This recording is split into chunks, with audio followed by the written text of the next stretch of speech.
Março de 2023, um documento urgente é protocolado no Tribunal de Justiça do Rio de Janeiro. O Grupo Petrópolis, o terceiro maior império de bebidas do Brasil, entrava com um pedido de recuperação judicial, sufocado por uma dívida colossal de 4,2 bilhões de reais, que rapidamente explodiria para 5,6 bilhões. Apenas 3 anos antes, em 2020, eles reinavam no topo. A empresa vendia 31,2 milhões de hectolitros de cerveja, abocanhando 15% de todo o mercado brasileiro. Suas megafábricas pulsavam dia e noite, alimentando um país inteiro. Hoje, o cenário é de desolação. Mais da metade dessa capacidade industrial jaz abandonada e silenciosa. Contas bancárias ameaçadas de bloqueio. Milhares de caminhões de entrega, antes símbolos de poder, sendo vendidos em um esforço desesperado para conseguir dinheiro vivo e manter o coração da empresa batendo. Como um gigante de mercado que sobreviveu à maior investigação de corrupção da história do país, a Operação Lava Jato consegue desmoronar tão rápido em menos de 36 meses? A queda do Grupo Petrópolis, a casa das icônicas cervejas Itaipava e Petra, não é apenas mais uma estatística da pandemia ou uma consequência da pressão impiedosa das rivais gigantes. É uma lição brutal sobre a ganância da expansão descontrolada, a miragem do faturamento e a verdadeira catástrofe que o excesso de alavancagem financeira pode causar. A cidade de Petrópolis, encravada na Serra Fluminense, sempre guardou um ar de realeza. Conhecida como a Cidade Imperial, este refúgio montanhoso no estado do Rio de Janeiro não era famoso apenas por seus palácios de verão e pelo clima ameno que outrora atraía a corte de Dom Pedro II. Havia outro tesouro escondido em suas terras, um recurso natural tão valioso quanto o ouro para uma indústria muito específica, a água pura e cristalina de suas nascentes. Foi neste cenário pitoresco, marcado por uma forte influência da colonização alemã, que a semente do que viria a ser um dos maiores impérios de bebidas do Brasil foi plantada. O ano era 1994. O Brasil vivia um momento de profunda transformação. O Plano Real acabara de ser implementado, domando a hiperinflação que por décadas havia corroído o poder de compra da população. De repente, o brasileiro comum tinha dinheiro no bolso e confiança no futuro. O consumo explodiu e, com ele, a sede nacional pela bebida mais amada do país, a cerveja. Naquela época, o mercado cervejeiro nacional era um campo de batalha dominado por gigantes centenárias. Marcas tradicionais como Brahma e Antártica, que anos mais tarde se fundiriam para criar o Leviathan Ambev, ditavam as regras, controlavam as rotas de distribuição e ocupavam as prateleiras de quase todos os bares, restaurantes e supermercados de dimensões continentais. Foi exatamente neste ambiente hostil e altamente concentrado que nasceu a Cervejaria Petrópolis. Em seus primeiros dias, a empresa estava há anos-luz de ser uma ameaça aos líderes do mercado. Tratava-se de uma operação modesta, quase romântica.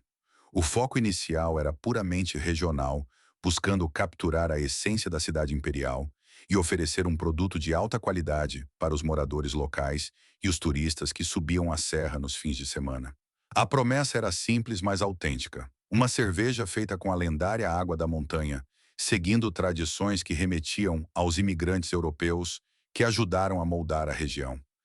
No entanto, o romantismo da produção de pequena escala rapidamente colide com a brutal realidade do capitalismo e da logística brasileira. Fabricar uma boa cerveja é apenas 20% do desafio. Os 80% restantes consistem em uma guerra de trincheiras diária, a distribuição. No Brasil, o sucesso de uma cervejaria não se mede apenas nos tanques de fermentação, mas na capacidade de colocar garrafas geladas nas mesas de plástico dos milhares de botecos espalhados pelas esquinas do país. E, em 1994, as rotas de distribuição eram feudos guardados a 7 chaves pelas grandes marcas. Elas forneciam geladeiras, mesas, cadeiras e letreiros luminosos em troca de exclusividade absoluta. Para uma novata como a Petrópolis, convencer o dono de um bar a abrir mão de seu fornecedor tradicional para vender uma marca desconhecida era uma tarefa hercúlea, quase impossível. Os primeiros anos foram marcados por essa luta inglória. A cervejaria produzia com esmero, mas as vendas esbarravam em um teto de vidro invisível. O alcance da marca mal ultrapassava as fronteiras do estado do Rio de Janeiro. A operação, embora sustentável em sua pequena escala, carregava em si uma tensão fundamental. A ambição de seus fundadores era inversamente proporcional aos recursos financeiros disponíveis. Eles sabiam que tinham um produto viável, sabiam que o mercado estava crescendo graças à estabilidade econômica, mas também compreendiam uma verdade implacável da indústria de bebidas: crescer ou morrer. A estagnação não era uma opção, mas o crescimento exigia capital intensivo. Era preciso investir em publicidade agressiva, comprar frotas de caminhões, expandir a capacidade de produção e principalmente financiar as operações de marketing nos pontos de venda para quebrar o monopólio visual das concorrentes. A cervejaria Petrópolis olhava para o horizonte, via o imenso mercado brasileiro sedento por alternativas, mas encontrava-se acorrentada pela falta de músculo financeiro. O sonho de se tornar uma potência nacional parecia uma utopia, um delírio de quem não compreendia as regras de um jogo jogado por bilionários. Havia um senso de urgência silencioso ecoando pelos corredores da pequena fábrica na Serra. Cada garrafa vendida era uma vitória suada, mas o volume total estava longe de garantir um futuro a longo prazo em um setor que já dava sinais de rápida consolidação. A empresa precisava de um choque de energia, de uma injeção maciça de capital e, acima de tudo, de uma liderança disposta a assumir riscos que beiravam a insanidade. A fundação estava sólida, a água era perfeita, a marca tinha um enorme potencial latente, mas faltava o catalisador. Faltava alguém que olhasse para aquela modesta cervejaria e não visse apenas um negócio regional, mas a base de um império capaz de desafiar os deuses do Olimpo cervejeiro brasileiro. O limite geográfico havia se tornado uma prisão confortável. A cervejaria Petrópolis era um gigante adormecido no corpo de uma criança, esperando por um evento que a libertasse de suas próprias limitações. O destino da empresa pendia por um fio, equilibrando-se entre a mediocridade segura e o abismo do crescimento descontrolado.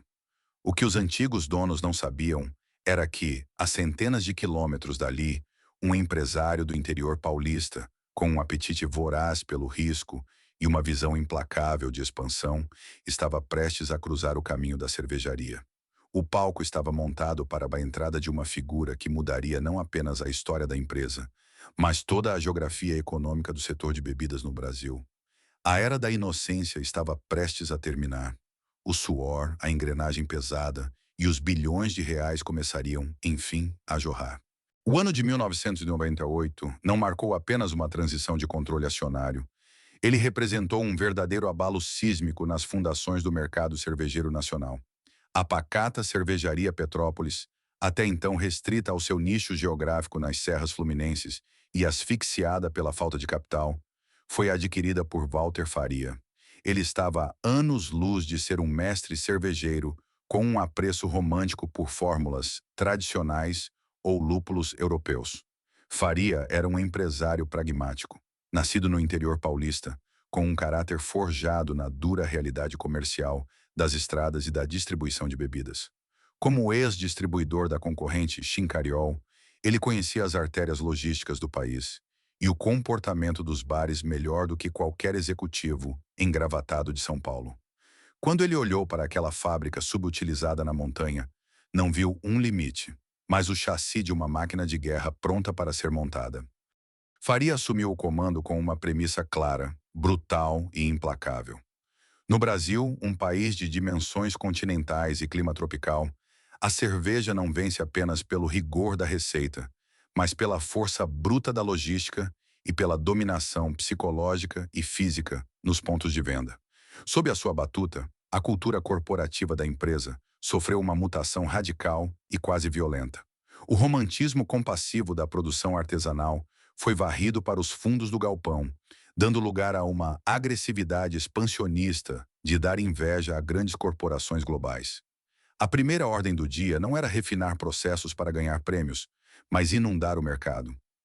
Foi exatamente nesse contexto de beligerância comercial que nasceu a marca projetada para ser a joia da coroa do império, a cerveja Itaipava.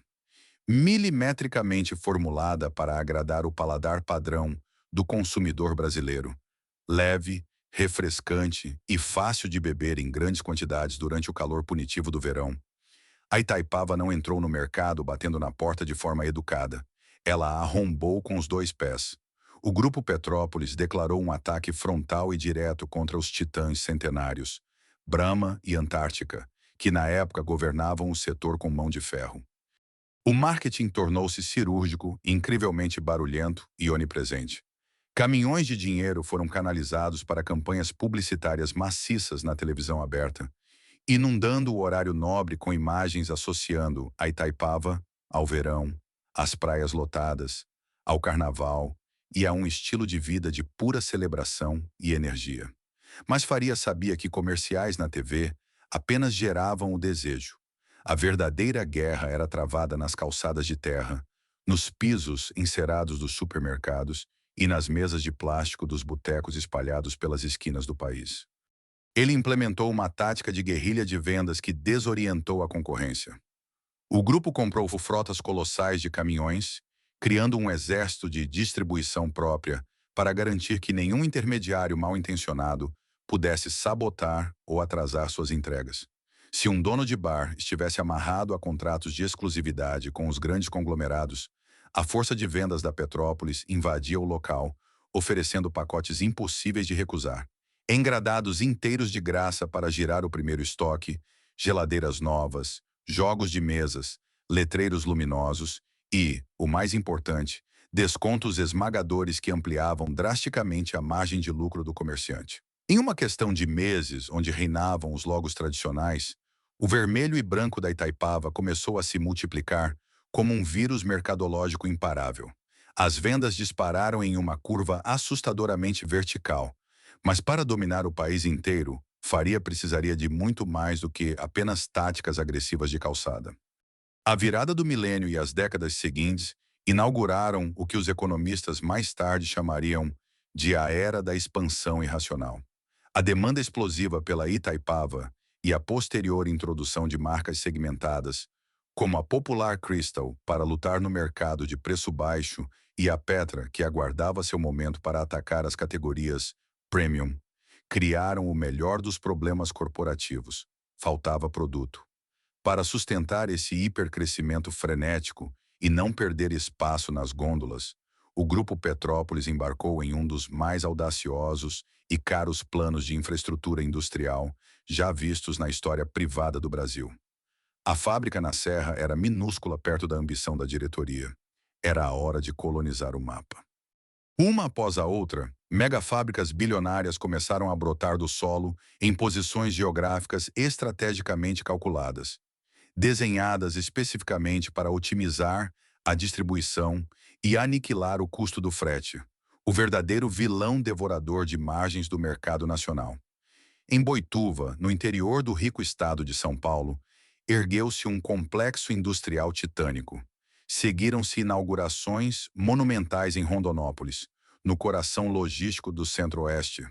Alagoinhas, cravada no calor estratégico do Nordeste baiano, Itapissuma, em Pernambuco, e Uberaba, no Triângulo Mineiro. Não se tratavam apenas de galpões fabris, eram catedrais industriais estado da arte, recheadas com a mais avançada e cara tecnologia de envase importada diretamente da Alemanha, operando em turnos ininterruptos, engolindo eletricidade e água 24 horas por dia, 7 dias por semana. Os números gerados por essa febre de ouro desafiavam qualquer lógica conservadora. A capacidade produtiva instalada do Grupo Petrópolis saltou para a marca estratosférica de 54 milhões de hectolitros anuais, bilhões de litros jorrando de tanques imensos a cada 12 meses. A empresa consolidou-se, de forma incontestável e orgulhosa, como a terceira maior força cervejeira do país, abocanhando robustos 15% de todo o mercado e forçando conglomerados gigantes, como Ambev e a holandesa Heineken, a mudarem suas estratégias. Dezenas de milhares de empregos diretos e indiretos foram gerados. O império estava no seu zênite absoluto, desfilando um portfólio de marcas onipresentes e um parque industrial de dar inveja ao mundo. Contudo, sob o reflexo brilhante dos silos de aço inoxidável, um monstro silencioso começava a ganhar corpo nos relatórios financeiros. Megaestruturas avaliadas em bilhões de reais não são construídas da noite para o dia, utilizando apenas o lucro operacional de garrafas vendidas no varejo. Elas são alimentadas por endividamento puro. O modelo de negócios do Grupo Petrópolis, viciado na expansão incessante, abraçou uma alavancagem financeira temerária e agressiva. O balanço patrimonial da empresa começou a inchar rapidamente com empréstimos de curto e longo prazo, debêntures massivas e complexas operações de crédito bancário. As instituições financeiras, inebriadas pelas curvas de crescimento exponenciais, estenderam tapetes vermelhos para Walter Faria, liberando crédito bilionário com base na crença de que as receitas subiriam para a eternidade. Mas a matemática do crédito pesado esconde uma armadilha fatal. Ela exige que o mundo real seja perfeito. Para honrar os juros colossais dessas dívidas e amortizar o capital financiado, o Grupo Petrópolis precisava que suas plantas rodassem próximas da capacidade máxima sem interrupções e que o consumo brasileiro continuasse crescendo ano após ano, sem crises, sem pandemias e sem oscilações drásticas nos juros. A estrutura gigantesca e engessada se tornou dependente de um fluxo de caixa perfeito. O aparente milagre corporativo carregava, em suas próprias fundações de cimento armado, o peso esmagador que poderia derrubá-lo. A dívida era uma bomba-relógio pacientemente instalada no coração das megafábricas, esperando apenas que a frágil estabilidade econômica do Brasil desse o seu primeiro tropeço. O ano de 2019 parecia ser apenas mais um capítulo de glória na escalada interminável do Grupo Petrópolis. As engrenagens das megafábricas espalhadas pelo Brasil giravam em sincronia perfeita, e a marca Itaipava estava mais consolidada do que nunca no imaginário e no copo do consumidor. O maquinário de vendas operava na sua potência máxima.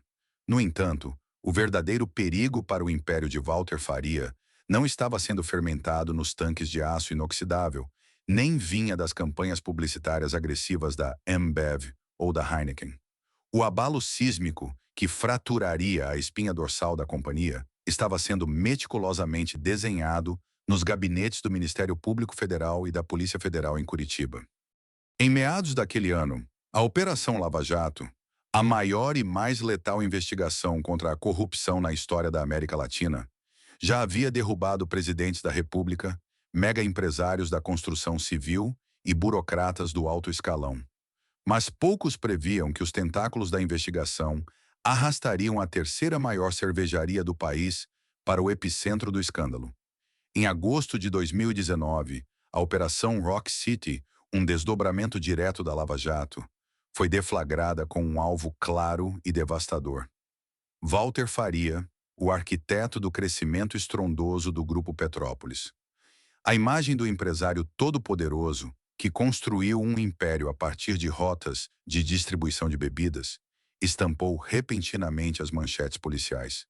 Faria teve a prisão preventiva decretada e, após alguns dias considerado foragido, entregou-se às autoridades. As acusações não eram triviais, e os números revelados pelos investigadores chocaram até mesmo um país já anestesiado por escândalos. Segundo as investigações e delações premiadas, o Grupo Petrópolis não vendia apenas cerveja.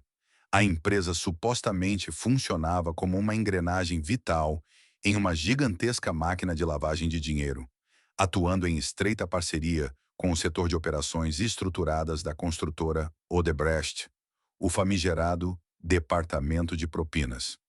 A mecânica descrita pelos procuradores era complexa e assombrosa. A Odebrecht utilizava contas no exterior e operações financeiras ocultas para repassar centenas de milhões de dólares a contas ligadas a Walter Faria. Em contrapartida, o Grupo Petrópolis disponibilizava dinheiro vivo em território nacional, que era utilizado para abastecer campanhas políticas e pagar propinas de forma indetectável pelas vias bancárias tradicionais. Estima-se que mais de 329 milhões de dólares tenham circulado por essa rede sombria. O choque reputacional foi instantâneo e brutal. A narrativa do empreendedor obstinado que derrotou o monopólio das gigantes com suor e agressividade comercial foi substituída da noite para o dia por fluxogramas criminais na televisão aberta. Para o público geral, a cerveja que animava os churrascos de domingo subitamente ganhou um gosto amargo de corrupção sistêmica. As engrenagens do parque industrial de bilhões de reais continuavam rodando. O líquido continuava sendo envasado. Mas a alma corporativa da empresa havia sofrido um golpe profundo. O líder carismático e centralizador, o homem cujas decisões moldaram cada tijolo daquelas mega fábricas, estava agora isolado, lutando pela própria liberdade e defendendo-se de acusações de corrupção passiva, lavagem de capitais e evasão de divisas. A blindagem da empresa acabara de ser estilhaçada em rede nacional.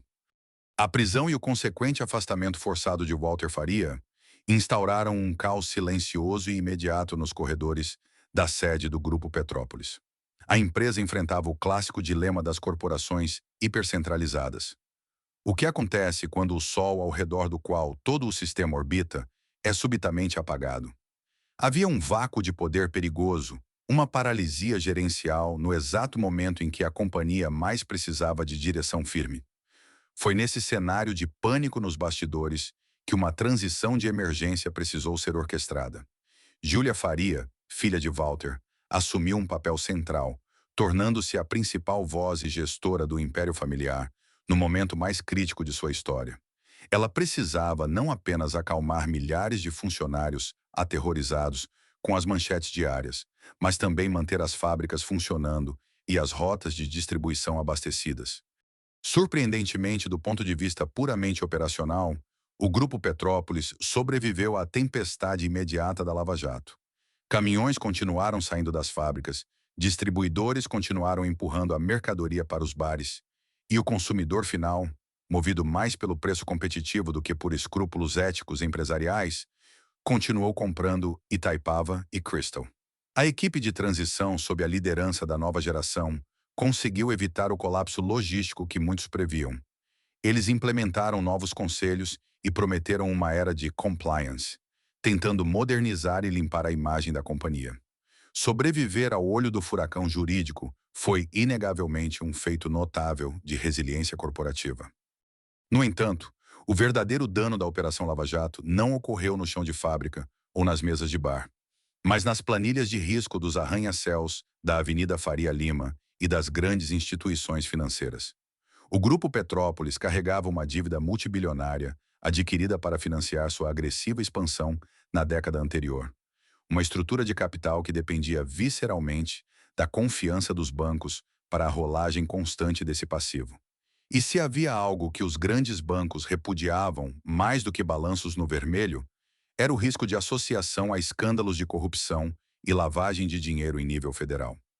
A confiança, o oxigênio invisível que mantém qualquer corporação hiperalavancada viva, começou a evaporar. As linhas de crédito, antes fáceis e generosas, tornaram-se restritas, burocráticas e exponencialmente mais caras. As instituições financeiras passaram a olhar para a gigante cervejeira não mais como uma mina de ouro em ascensão, mas como um risco radiativo de compliance. Essa fratura na relação com os credores foi silenciosa, quase imperceptível para o mercado no curto prazo. A empresa continuava a faturar bilhões, mascarando a ferida interna.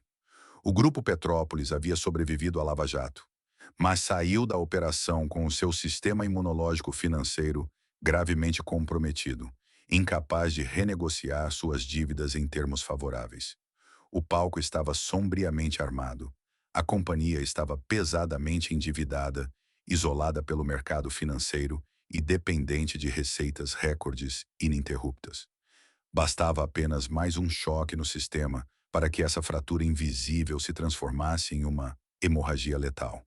E esse choque estava a apenas alguns meses de distância, vindo de uma fonte que ninguém poderia prever. O ano de 2020 chegou com a força de um furacão, reescrevendo as regras do comércio global e confinando bilhões de pessoas em suas casas. Quando a Organização Mundial da Saúde declarou a pandemia de Covid-19 e os prefeitos brasileiros começaram a decretar o fechamento compulsório do comércio não essencial. Um calafrio percorreu a espinha dorsal do setor de bebidas. Para o Grupo Petrópolis, a matemática inicial parecia desastrosa. Grande parte do seu poder de fogo, construído ao longo de 2 décadas de guerrilha comercial, residia nas mesas de plástico dos milhares de botecos e bares espalhados pelo país. Com as portas de aço baixadas e as ruas desertas, o canal de distribuição mais vital da empresa foi subitamente asfixiado. A expectativa nos conselhos de administração era de um colapso iminente nas vendas. No entanto, o que se desdobrou nos meses seguintes foi um dos fenômenos mais contraintuitivos da história econômica recente do Brasil. O brasileiro estava trancado em casa, assustado, mas a sede de entretenimento e escapismo não havia desaparecido. Ela apenas mudou de endereço. Bares e restaurantes fecharam, mas os supermercados, atacadões e aplicativos de entrega continuaram operando a todo vapor. Somado a isso, o governo federal injetou bilhões na economia através do auxílio emergencial, colocando dinheiro na mão da base da pirâmide social, exatamente o público-alvo histórico das marcas do Grupo Petrópolis. O resultado foi uma explosão de consumo doméstico que desafiou qualquer previsão pessimista. As geladeiras das casas brasileiras tornaram-se os novos botecos. A Itaipava e a Crystal, posicionadas como opções de excelente custo-benefício, em um momento de incerteza, sumiam das prateleiras dos supermercados. As vendas dispararam. Em 2020, em meio à maior crise sanitária do século, o Grupo Petrópolis atingiu o zênite absoluto do seu volume de vendas. Inacreditáveis 31,2 milhões de hectolitros de cerveja comercializados. As megafábricas espalhadas pelo país rugiam dia e noite na capacidade máxima, operando em turnos ininterruptos para tentar saciar a demanda infinita que vinha dos lares confinados. Para os executivos que agora comandavam a empresa sob a sombra da Operação Lava Jato, esses números estratosféricos trouxeram uma sensação perigosa de alívio e invencibilidade. A tempestade de faturamento ofuscou completamente as rachaduras estruturais que ameaçavam a companhia. Em vez de enxergar aquele pico de consumo como uma anomalia temporária, um evento de cisne negro impulsionado por subsídios governamentais, a diretoria interpretou a bonança como uma validação definitiva de sua estratégia. O som ensurdecedor das máquinas de invase abafou o tic-tac da bomba-relógio da dívida multibilionária. A ilusão da invulnerabilidade havia se instalado nos corredores da presidência. A miragem começou a se dissipar no final de 2021 e início de 2022. À medida que as campanhas de vacinação avançavam e a sociedade forçava um retorno doloroso à normalidade, a conta da paralisação global chegou, e ela não perdoou ninguém. O auxílio emergencial secou. O consumidor brasileiro, que antes enchia o carrinho de supermercado com fardos de cerveja, agora voltava às ruas com os bolsos vazios, enfrentando um mercado de trabalho precarizado e um poder de compra severamente corroído. Simultaneamente, o mundo corporativo foi engolido por um tsunami logístico e inflacionário. A cadeia de suprimentos global entrou em colapso. O custo das matérias-primas essenciais para a fabricação de cerveja disparou de forma incontrolável. O preço do alumínio para as latas, do vidro para as garrafas e do malte importado atingiu cotações recordes no mercado internacional, cotados em $1 cada vez mais forte frente ao real. Fabricar 1 litro de cerveja tornou-se exponencialmente mais caro da noite para o dia. Foi nesse momento de inflexão brutal que a cegueira estratégica do Grupo Petrópolis cobrou seu preço. Durante o ano dourado e artificial de 2020, embriagados pelo recorde de vendas, a liderança cometeu o erro mais letal da gestão de crises: a inação estrutural. Em vez de aproveitar o fluxo de caixa extraordinário da pandemia para reestruturar passivos, otimizar rotas, fechar plantas ineficientes e reduzir o tamanho do seu gigantesco e custoso exército de distribuição, a empresa optou por manter a máquina inchada. Eles continuaram a operar como se o novo normal fosse de crescimento eterno. Quando o custo de produção explodiu e o volume de vendas começou a despencar, a gigante cervejeira viu-se espremida em uma armadilha fatal. De um lado, A base de consumidores não aceitava aumentos de preço. Subir o valor da Itaipava alguns centavos significava perder o cliente instantaneamente para as marcas populares das rivais Ambev ou Heineken, que possuíam mais fôlego para absorver os impactos inflacionários. Do outro lado, o maquinário obeso da Petrópolis queimava a caixa em uma velocidade aterradora, apenas para manter as luzes acesas. A margem de lucro, outrora a salvação da companhia, foi triturada entre o custo do alumínio e a falta de dinheiro do trabalhador brasileiro. O império havia entrado em um ciclo de autofagia. As megafábricas, construídas para serem a glória do grupo, estavam agora devorando o próprio corpo da empresa para se manterem de pé. E o pior ainda estava por vir, pois o cenário macroeconômico preparava o golpe de misericórdia. O ano de 2022 não trouxe apenas a ressaca brutal da inflação global. Ele desencadeou uma tempestade macroeconômica perfeita que atingiria o Grupo Petrópolis exatamente em seu flanco mais desprotegido e vulnerável. O Banco Central do Brasil, em uma tentativa desesperada e agressiva de conter a alta generalizada dos preços que corroía o poder de compra da população, iniciou um dos ciclos de aperto monetário mais violentos da história recente do país. A taxa Selic, a taxa básica de juros da economia brasileira, que durante a euforia artificial da pandemia repousava em estimulantes e convidativos 2% ao ano, foi catapultada em uma escalada vertiginosa, subindo degrau por degrau até atingir os brutais 12,75%. Para o cidadão comum, essa elevação significava um crediário inatingível e um consumo drasticamente retraído. No entanto, para uma corporação hiperalavancada como o Grupo Petrópolis, essa mudança representava muito mais do que um obstáculo comercial. Era uma verdadeira sentença de asfixia financeira. Lembra-se das megafábricas reluzentes descritas nos anos de expansão? Aquelas catedrais industriais construídas em Boituva, Rondonópolis e Alagoinhas não foram erguidas com dinheiro vivo guardado em cofres. Elas foram financiadas com montanhas de capital de terceiros, bilhões de reais em debêntures e empréstimos bancários que, em sua grande maioria, possuíam taxas de juros atreladas diretamente às flutuações do mercado. Quando a Selic saltou de 2% para quase 13%, a dívida do Grupo Petrópolis sofreu uma mutação assustadora. O passivo da empresa transformou-se em um buraco negro financeiro, ganhando uma massa gravitacional que começou a engolir todo o lucro operacional que a venda de cerveja conseguia gerar.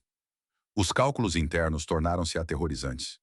A companhia passou a sangrar quase 400 milhões de reais por ano, única e exclusivamente para pagar o serviço da dívida.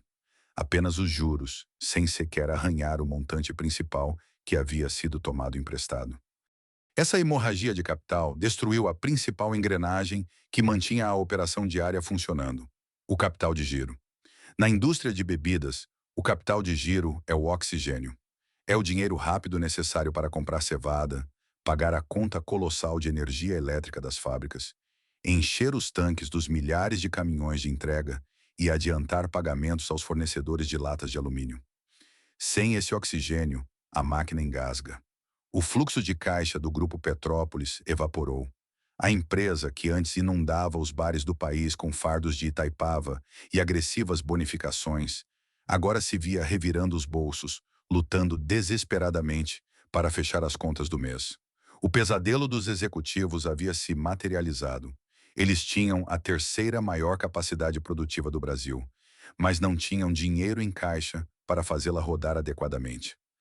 Como se o estrangulamento provocado pelos juros estratosféricos não fosse punição suficiente, o Grupo Petrópolis enfrentava um segundo algoz.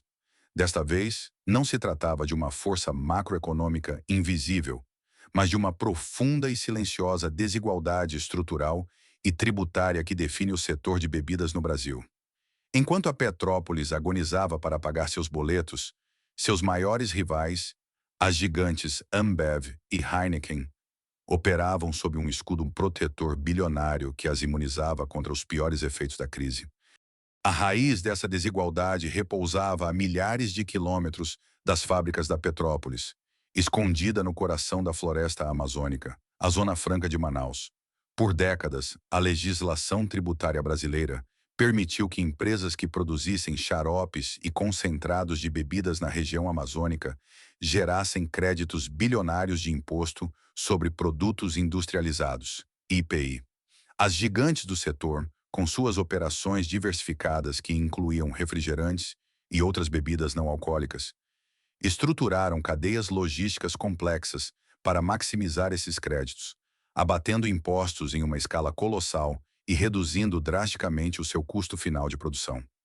O Grupo Petrópolis, cuja ascensão meteórica baseou-se puramente na força bruta da distribuição de cerveja e na construção de fábricas próximas aos grandes centros consumidores do Sudeste e Nordeste, encontrava-se tragicamente excluído dessa farra tributária. Eles não possuíam o portfólio de xaropes, nem a engenharia fiscal necessária para alavancar os benefícios de Manaus na mesma proporção que seus concorrentes. Essa discrepância criou um abismo competitivo intransponível. Quando a inflação das matérias-primas atingiu o mercado e a guerra de preços nas prateleiras dos supermercados se intensificou, a Ambev e a Heineken possuíam uma margem de manobra confortável. Elas podiam segurar os preços, absorver o impacto temporário da inflação e até queimar um pouco de caixa, pois suas operações eram subsidiadas por uma estrutura tributária imensamente mais eficiente. O Grupo Petrópolis, por outro lado, enfrentava a realidade nua e crua dos custos. Cada centavo de aumento no preço do alumínio ou do malte batia diretamente na sua veia jugular. A diretoria viu-se encurralada em um labirinto sem saída. Se aumentassem o preço da cerveja Itaipava para cobrir os custos crescentes e os juros da dívida, perderiam instantaneamente o seu consumidor, que migrava sem pestanejar para as marcas concorrentes que mantinham os preços artificialmente baixos. Se decidissem manter o preço para segurar a fatia de mercado, continuariam a vender cerveja com prejuízo, acelerando a queima de um capital de giro que a essa altura já era praticamente inexistente. A estrutura colossal criada por Walter Faria, desenhada para dominar o Brasil através do volume absoluto e da onipresença física, mostrava-se pesada, rígida e vulnerável. A desigualdade tributária e o choque dos juros desnudaram a fragilidade de um modelo de negócios viciado no crescimento perpétuo. As fábricas começaram a reduzir os turnos. Máquinas de envase de última geração foram desligadas. O silêncio começou a tomar conta de galpões que antes vibravam 24 horas por dia. O Grupo Petrópolis não estava mais lutando para ganhar mercado. A partir daquele momento, a guerra era pura e simplesmente pela sobrevivência. O abismo estava escancarado e o chão, outrora tão sólido, começava a desmoronar sob o peso de bilhões em dívidas incontroláveis. O segundo semestre de 2022 trouxe uma realidade fria, implacável e matematicamente destrutiva para os corredores do Grupo Petrópolis. O mercado consumidor havia mudado e a lealdade à marca Itaipava, antes inabalável nos churrascos e botecos de todo o país, estava derretendo sob o sol escaldante da crise econômica. A empresa descobriu-se presa no que os economistas chamam de armadilha de elasticidade de preço, um beco sem saída onde qualquer movimento resulta em perda de dinheiro. Em um esforço desesperado para repassar a explosão dos custos de produção, o alumínio cada vez mais caro, o vidro escasso, o frete atrelado ao diesel em alta, a diretoria tentou, de forma tímida, reajustar o valor da cerveja nas prateleiras dos supermercados e nos menus dos bares. Foi um erro de cálculo fatal. O consumidor da classe C e D, a base histórica e o verdadeiro motor da cervejaria, já estava com o orçamento doméstico completamente estrangulado pela inflação implacável que atingia os alimentos básicos. Para esse público, a cerveja havia deixado de ser um item de consumo quase diário para se tornar um luxo ocasional, calculado na ponta do lápis. Quando a diferença de preço entre uma garrafa de Itaipava e uma marca popular das rivais Ambev ou Heineken se estreitou para meros centavos, a vantagem competitiva da Petrópolis evaporou no ar. O cliente não hesitou. Diante de preços semelhantes, ele abandonou a marca vermelha e branca em favor dos rótulos da concorrência, que pareciam oferecer maior prestígio ou estabilidade.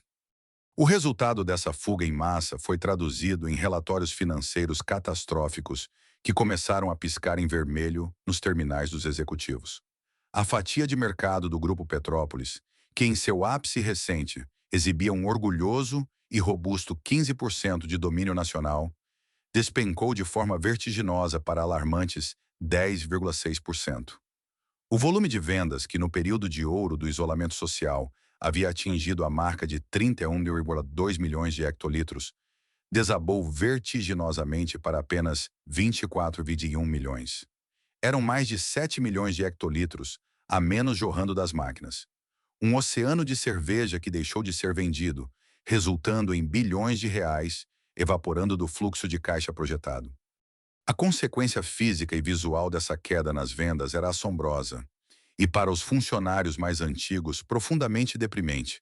As 8 megafábricas do grupo, aquelas catedrais industriais de aço brilhante e concreto armado, projetadas com a ambição faraônica de operar no limite de 54 milhões de hectolitros anuais, tornaram-se subitamente obsoletas. Gigantes vazios e frios.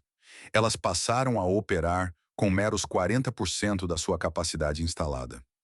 Onde antes havia o barulho ensurdecedor, rítmico e hipnótico de milhares de latas por minuto, batendo nas esteiras sob luzes brancas ofuscantes, agora ecoava um silêncio fantasmagórico.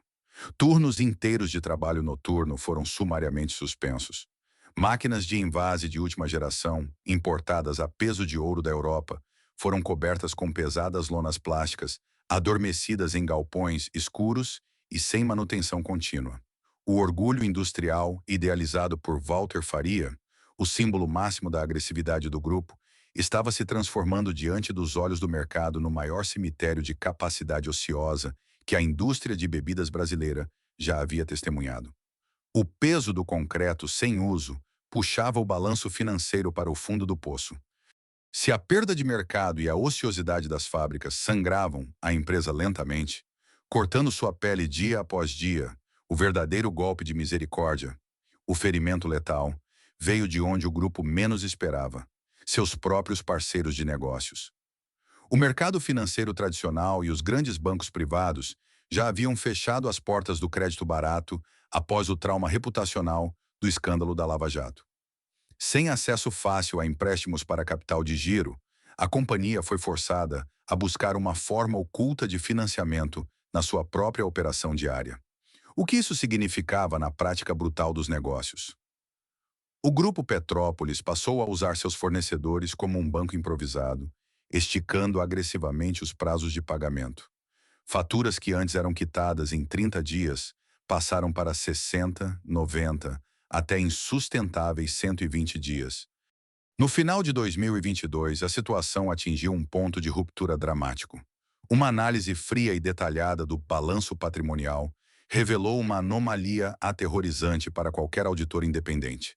52% de toda a dívida de curto prazo da empresa, a dívida que precisava ser paga imediatamente para manter as luzes acesas, não pertencia a instituições financeiras, mas sim a fornecedores terceirizados.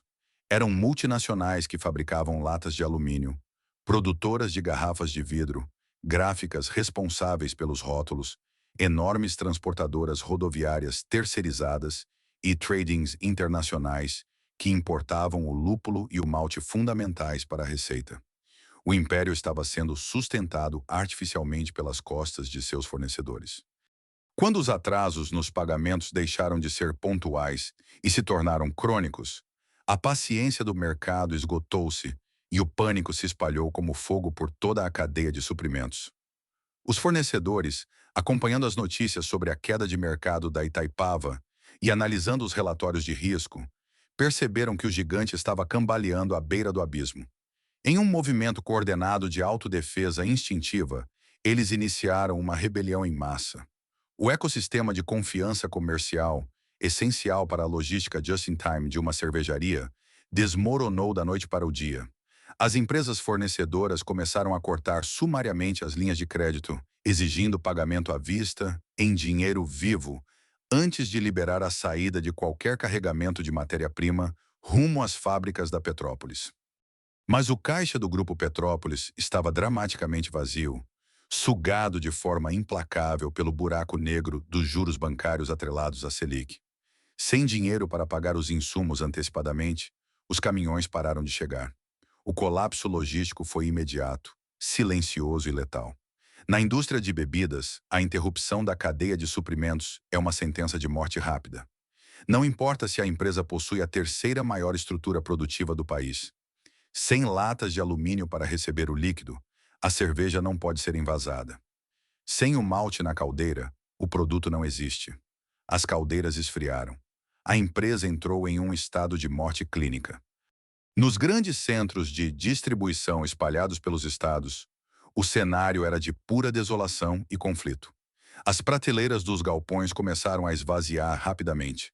Não porque as vendas haviam milagrosamente voltado a crescer, mas porque simplesmente não havia um único pallet de produto novo para ser entregue aos supermercados.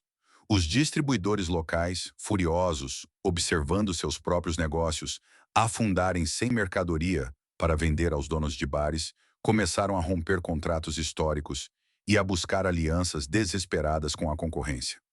O Grupo Petrópolis não estava mais apenas perdendo a guerra comercial por falta de demanda de um público empobrecido. Estava perdendo porque a sua própria máquina industrial, asfixiada pela falta total de insumos e pela desconfiança generalizada do mercado, havia sofrido uma parada cardíaca. Não havia mais margem de manobra. A contagem regressiva para a humilhação pública e judicial havia, enfim, começado. Março de 2023. O ar-condicionado nas salas de reunião da sede do Grupo Petrópolis parecia não ser suficiente para esfriar a tensão sufocante que pairava sobre os executivos.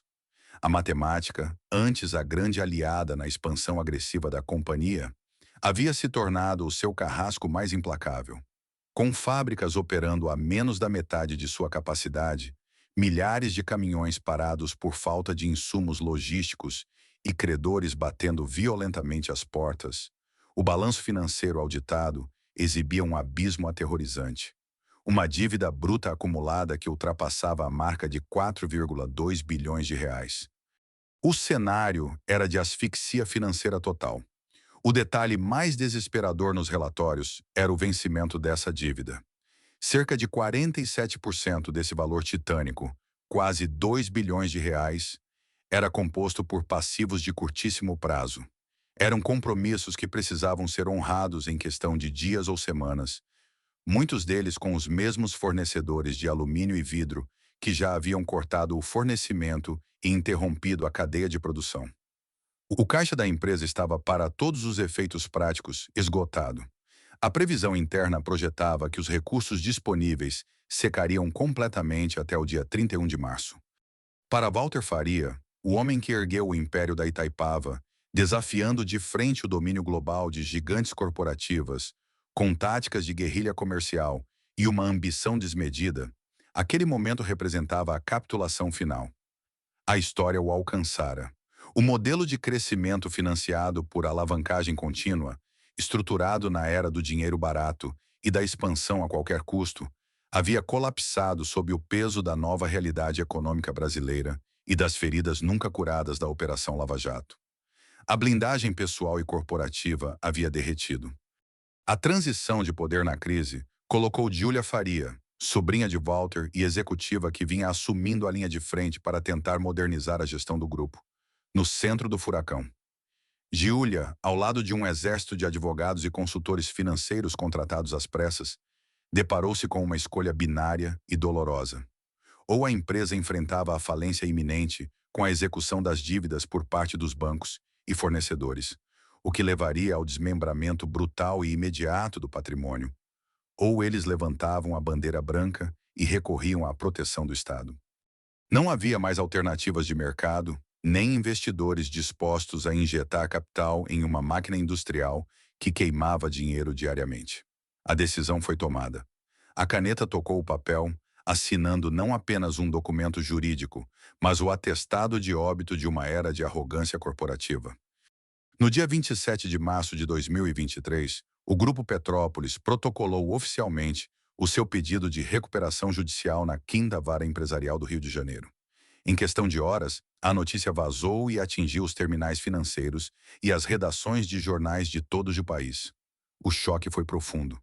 A terceira maior cervejaria do Brasil, dona de 10% do mercado nacional, patrocinadora de arenas de futebol e presença constante no horário nobre da televisão, estava pedindo socorro à justiça para não fechar as portas e demitir seus mais de 24 mil funcionários diretos.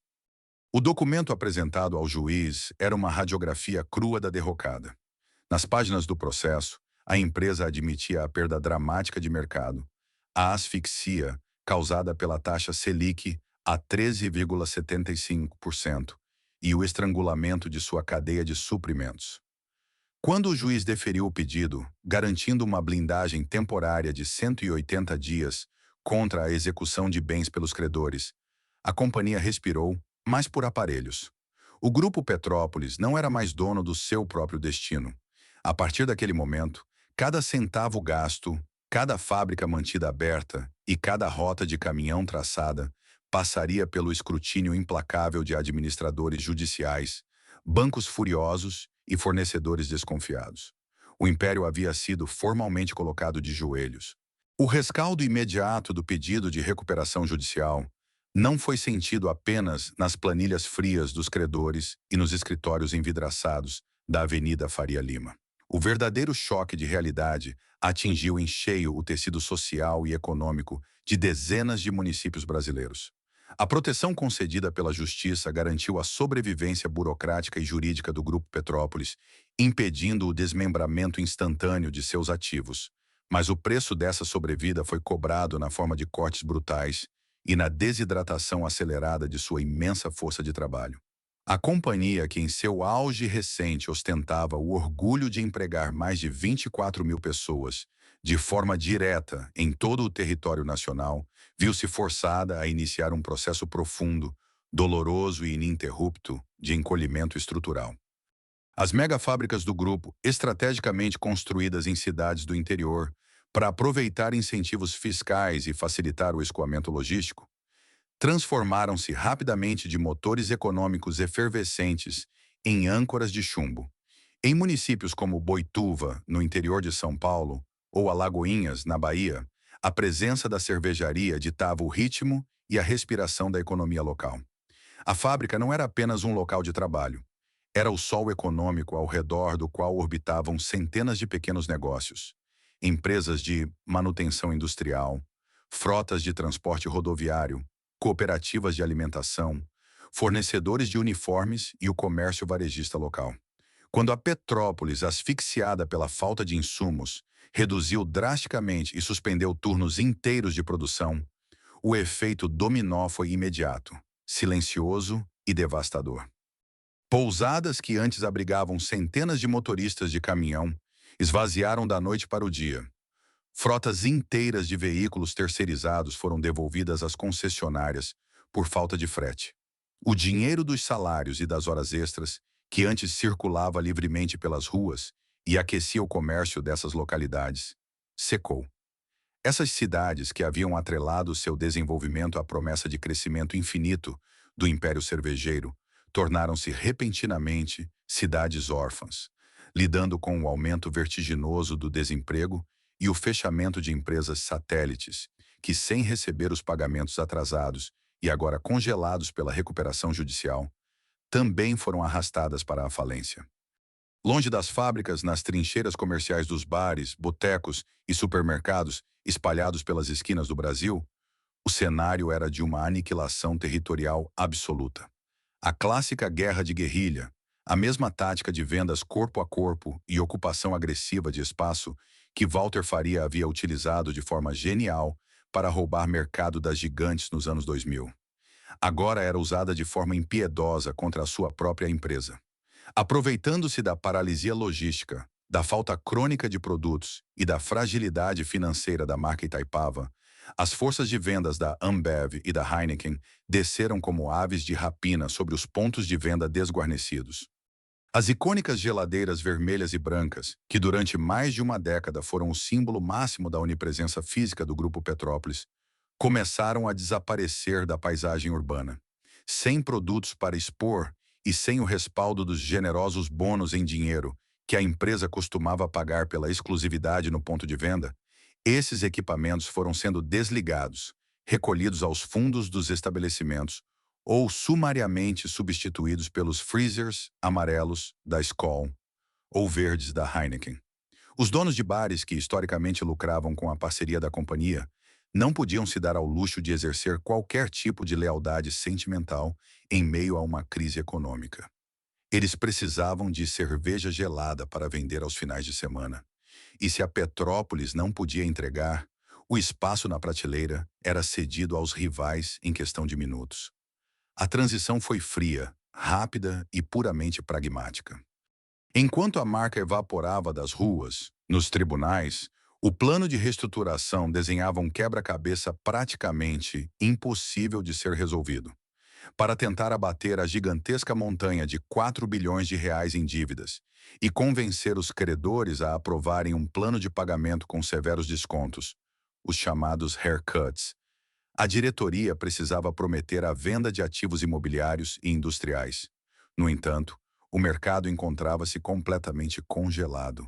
As monumentais instalações industriais, erguidas com bilhões em financiamentos na época do dinheiro barato, eram agora imensos dinossauros de concreto, aço e tecnologia ociosa. Nenhum concorrente possuía o menor interesse em adquirir mais capacidade produtiva em um país com juros na casa dos 2 dígitos e o consumo das famílias severamente estagnado. A máquina de expansão infinita, criada para engolir o Brasil, havia se transformado em um colosso tão vasto, pesado e especializado que era praticamente impossível de ser desmontado e vendido em partes. O Grupo Petrópolis tornara-se prisioneiro incontestável de sua própria grandeza, agonizando amarrado a uma estrutura operacional que era cara demais para ser mantida, pesada demais para ser movida e gigantesca demais para ser comprada por qualquer salvador. O colapso do Grupo Petrópolis transcende a mera falência corporativa. Ele se consolida na história econômica do Brasil como o mais contundente conto de advertência sobre os perigos da arrogância empresarial. O legado deixado pela gestão de Walter Faria não é apenas o de uma marca popular que perdeu sua coroa, mas o de um modelo de negócios inteiro que se provou fatalmente insustentável. A crença inabalável de que a expansão industrial infinita, financiada de forma imprudente por dívidas bilionárias, poderia mascarar qualquer ineficiência estrutural, foi o veneno silencioso que corroeu as fundações do outrora inabalável império da Itaipava. Nos bastidores das grandes gestoras da Faria Lima e nas principais escolas de negócios do país, a derrocada da Petrópolis passou a ser dissecada como o estudo de caso definitivo sobre cegueira estratégica. A liderança da companhia acreditou, durante anos, que sua força de distribuição bruta e táticas agressivas de guerrilha a tornavam imune às leis da gravidade macroeconômica. Eles subestimaram o impacto corrosivo da inflação, ignoraram as drásticas mudanças no poder de compra do consumidor na era pós-pandemia. E o mais letal de tudo, negligenciaram a necessidade vital de uma governança corporativa transparente após os traumas profundos e reputacionais desencadeados pela Operação Lava Jato. Em essência, a empresa tentou sobreviver às tempestades do século XXI, operando com uma mentalidade de expansionismo a qualquer custo típica do século XX. O verdadeiro saldo sombrio dessa história não é medido apenas nos bilhões de reais evaporados em passivos irrecuperáveis, mas na cicatriz profunda deixada no tecido da indústria nacional e nas comunidades que dependiam da empresa. Hoje, as megafábricas espalhadas pelo interior do Brasil, antes exaltadas nos comerciais de televisão como catedrais intocáveis do progresso nacional, servem como monumentos melancólicos e parcialmente ociosos à ambição desmedida. O Grupo Petrópolis ensinou ao mercado corporativo brasileiro, da maneira mais implacável e pública possível, que dominar as prateleiras dos supermercados e inundar os bares do país com seus produtos não significa absolutamente nada se o preço dessa dominação for a completa asfixia financeira da própria organização.